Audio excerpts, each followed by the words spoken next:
The next iPhone event, which is anticipated to happen on September 9th, is only a few days away. Although there are a lot of rumors circulating, we also have certain definite features that the iPhone 17 Pro variants will offer. The first is aluminum's resurgence. It indicates that you are utilizing a titanium iPhone if you are currently using an iPhone 15 or 16.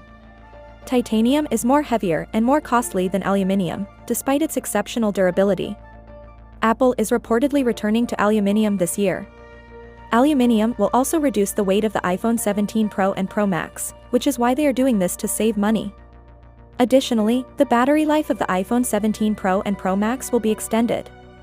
With a 5,000 mAh battery, for instance, the Pro Max model will be on par with rival Android smartphones. However, larger batteries also weigh more, which is why Apple is attempting to make the iPhone 17 Pro and Pro Max models lighter and more comfortable to hold in the hands this year by using aluminum. Although we don't yet know the precise specifications, time will tell how long these new iPhones will last. The redesigned back design is the second thing you should consider. The iPhone 17 Pro and Pro Max models will finally have a fresh rear design for the first time in a long time.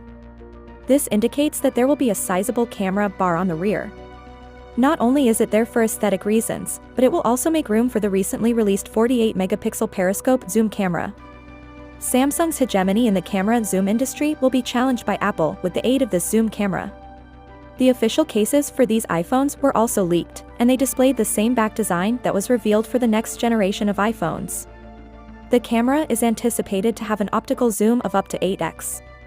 Once more, even at 8x magnification, the quality will be superb because this will be an optical zoom rather than a digital one. The unveiling of the iPhone 17 Air should be your third consideration. This time, Apple is discontinuing the 17 Plus model and launching the iPhone 17 Air in its place, while the Pro models will stay the same as in prior years. Although this device will be substantially slimmer, its battery life will be its only drawback. It will have a battery with a capacity of under 3,000 mAh.